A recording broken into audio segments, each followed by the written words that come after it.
اعوذ باللہ من الشیطان الرجیم بسم اللہ الرحمن الرحیم۔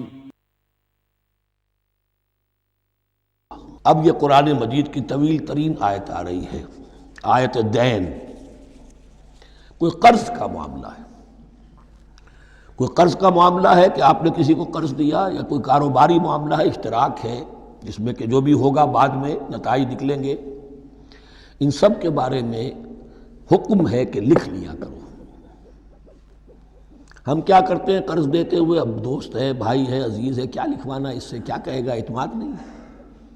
کاروبار شروع ہو گیا، زبانی باتیں کر لی، اس کے بعد رو رہے ہیں، چیخ رہے ہیں، چلا رہے ہیں۔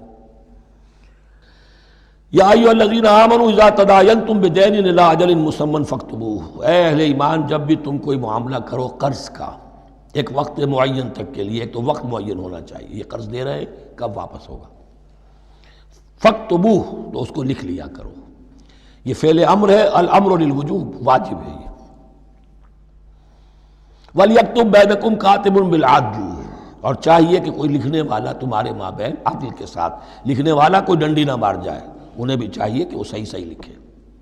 وَلَا يَأْبَ كَاتِبٌ أَن يَكْتُبَ كَمَا عَلَّمَهُ اللَّهُ فَلْيَكْتُبْ، اور کسی بھی شخص کو جسے اللہ نے سکھایا ہوا ہے کتابت لکھنے کا کام، تو اس کو انکار نہیں کرنا چاہیے لکھنے سے۔ اللہ نے اسے یہ علم دیا ہے، اسے چاہیے کہ لکھنے، اس لیے کہ اس معاشرے میں پڑھے لکھے لوگ تو بہت کم ہوتے تھے۔ اب بھی یہ ہوتا ہے، عرائض نویس وغیرہ ہوتے ہیں، وثیقہ نویس ہوتے ہیں، پیسے دے کے ان کو جو لکھواتے ہیں، لیکن اگر کوئی وثیقہ نویس جو ہے بے ایمانی کرے اور لکھنے میں کوئی کمی کر جائے تو جو جس کے اوپر ذمہ داری ہے اسے نقصان پہنچ جائے گا۔ وَلْيَكْتُبْ بَيْنَكُمْ كَاتِبٌ بِالْعَدْلِ، اور چاہیے کہ لکھنے والا تمہارے مابین انصاف کے ساتھ لکھے۔ وَلَا يَأْبَ كَاتِبٌ أَن يَكْتُبَ كَمَا عَلَّمَهُ اللَّهُ فَلْيَكْتُبْ، اور نہ انکار کرے کوئی لکھنے والا اس سے کہ وہ لکھے جیسے اللہ نے اسے سکھایا ہے، تو لکھنا چاہیے۔ وَلْيُمْلِلِ الَّذِي عَلَيْهِ الْحَقُّ، لکھتے وقت املا وہ کرائے جس کے ذمے رقم آ رہی ہے، جس پر حق آ رہا ہے، علیہ الحق، وہ لکھوائے۔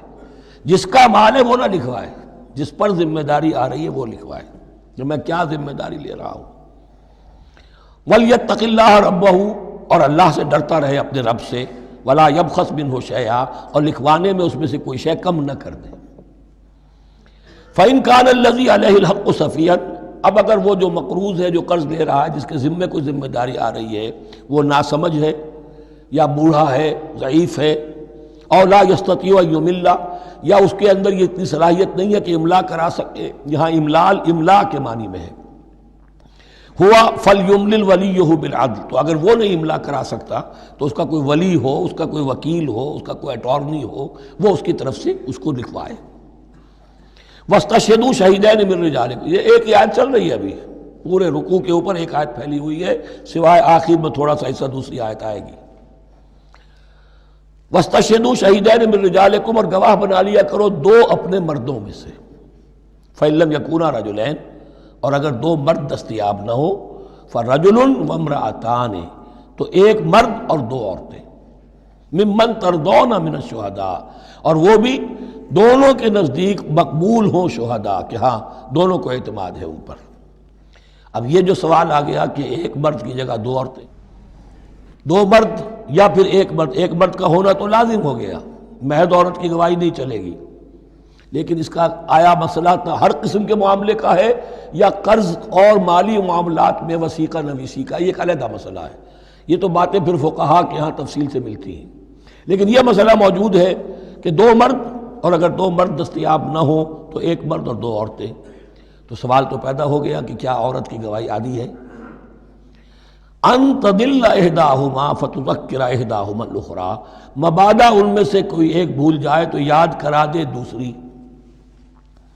عقلی سوال پیدا ہو گیا، کیا مرد نہیں بھول سکتا؟ کیا جواب ہے اس کا؟ جواب یہ ہے کہ واقعتاً اللہ تعالیٰ نے عورت کے اندر نسیان کا مادہ زیادہ رکھا ہے۔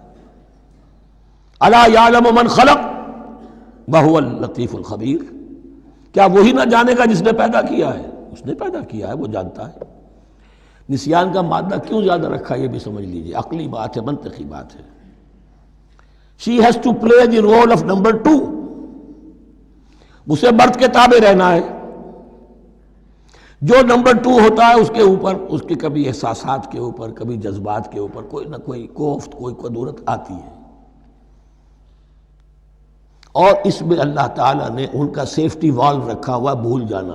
اگر بھولنا نہ ہو، یاد ماضی عذاب ہے یا رب چھین لے مجھ سے حافظہ میرا، یہ نسیان جو ہے یہ بھی ایک بہت بڑی نعمت ہے، ورنہ تو کوئی صدمہ دل سے اتری نا، کوئی غصہ کبھی ختم ہوئی نا۔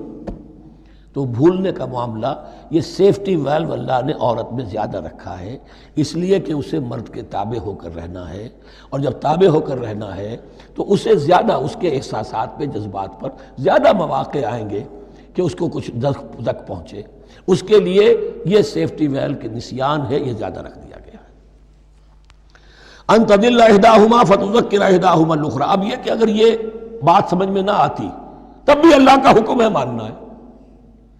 اگر فسک کیپٹل اور فلوئڈ کیپٹل کا فرق سمجھ میں نہیں آتا تب بھی بے حلال ہے ربا حرام ہے، اللہ خیر صلی اللہ احل اللہ البیع وحرم الربا، لیکن اگر حکمت سمجھ میں آ جائے تو نور علی نور۔ ولا یاب الشہداء اذا ما دعوا، اور نہ انکار کریں گواہ جب کہ ان کو بلایا جائے۔ اب گواہی کے لیے بلایا جائے تو گواہ نہیں آ رہے، نخرہ کر رہے ہیں، نہیں، ان کو آنا چاہیے۔ جو اللہ کی کوئی گواہی جو ہے اگر چھپائی ہے تو بہت بڑا ظلم ہے۔ ولا تسأموا، اور اس سے تھکو مت، کسل مت کرو، سستی مت کرو، ان تکتبوہ، کہ تم لکھو اسے صغیراً اور کبیراً، چاہے چھوٹا معاملہ ہو چاہے بڑا ہو، الی اجلہ، وقت معین کے لیے، اتنا قرض دے رہا ہوں، اتنے وقت میں آپ نے مجھے لوٹانا ہے۔ اس کے بعد آپ بڑھا سکتے ہیں، آپ دیکھ سکتے ہیں، اسے مزید مہلت دے سکتے ہیں، ایسے ہی حالات ہیں تو آپ معاف بھی کر سکتے ہیں، لیکن یہ کہ جب لکھنا ہے، حکم دیا جا رہا ہے تو اس میں اجل معین ہو، الی اجلہ، اور اس میں چھوٹے بڑے کی تفریق نہ کرو، چاہے چھوٹا مسئلہ بڑا لکھ لو۔ ذالکم اقسط عند اللہ، یہ اللہ کے نزدیک بھی زیادہ مبنی بر انصاف ہے، واقوم للشہادہ، اور گواہی کے لیے زیادہ قوی ہوگا اور زیادہ درست ہوگا۔ لکھی ہوئی شے ہوگی تو اب معاملہ جو ہے بہت واضح رہے گا، ورنہ زبانی یادداشت کے اندر کہیں کہیں جو ہے تعبیر ہی میں فرق ہو جاتا۔ وعدنا اللہ ترتابو، اور یہ اس کے بہت قریب ہے کہ تم بھولو گے نہیں، الا ان تکون تجارتا حاضرتا تدیرونہا، الا یہ کہ کوئی لین دین ہو، تجارت ہو جو حاضر ہوتی ہے دست بدست، آپ نے سودا دیا، اس نے پیسے دے دیے، اب کیش میں وہ دے دیجئے یا آپ دینا چاہیں تو، ورنہ یہ شریعت میں لازم نہیں ہے۔ اگر ایسا دست بدست کا معاملہ ہے تو پھر یہ ہے کہ وہ تو ہو گیا ایکسچینج، وہ مال جو ہے دکاندار نے مال دیا، آپ نے پیسے دے دیے، اس کے لکھنے کی ضرورت نہیں ہے۔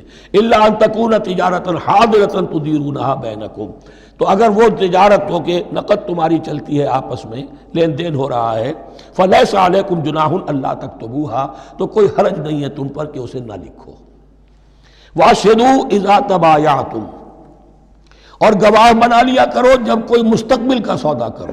یہ بیع سلم جو ہوتی ہے یہ مستقبل کا سودا ہے، قرض کا سودا ہے۔ بیع سلم بھی ایک طرح کا قرض ہے۔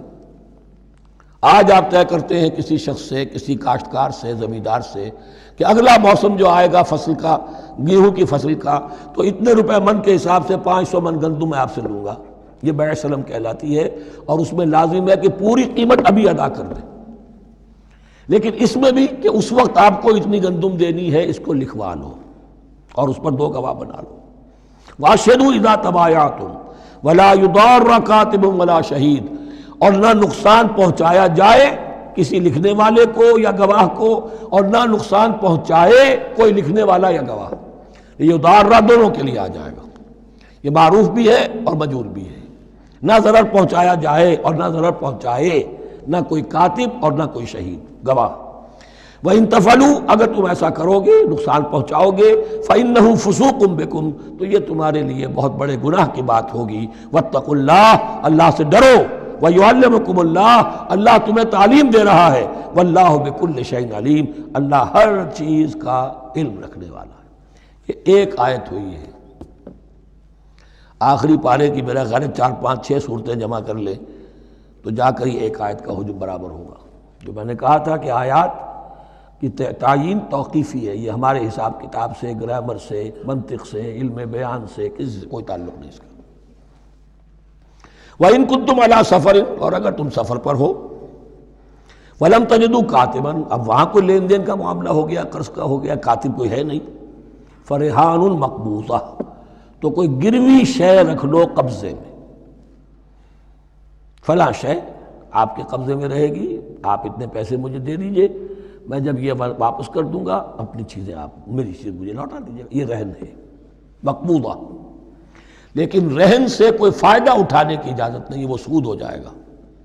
اگر مکان رہن رکھا گیا ہے قبضہ تو ہوگا اس کا، لیکن یہ کہ وہ اس کا کرایہ نہیں لے سکتا، کرایہ مالک کو جائے گا، اس سے کوئی استفادہ نہیں کر سکتا اس مال سے۔ رہان مقبوضہ فَإِنْ أَمِنَ بَعْضُكُمْ بَعْضًا، پھر اگر کوئی شخص اب اطمینان کرتا ہے اور اعتبار کرتا ہے تم میں سے بعض کسی بعض کا، فَلْيُوَدِّ الَّذِي اؤْتُمِنَ أَمَانَتَهُ، تو اب چاہیے اس شخص کو کہ جس کے اوپر یہ امانت آئی ہے، اگرچہ اس کے پاس رہن دینے کو کچھ نہیں تھا، یا یہ کہ دوسرے بھائی نے اس پر اعتماد کیا اور اس کی وجہ سے کوئی شے رہن نہیں لی، تو اب اس سے کوئی غلط فائدہ نہ اٹھائے، وہ گویا کہ اس کے پاس جو اس نے قرض لیا امانت ہے، اس کے پاس وہ امین بنایا گیا ہے۔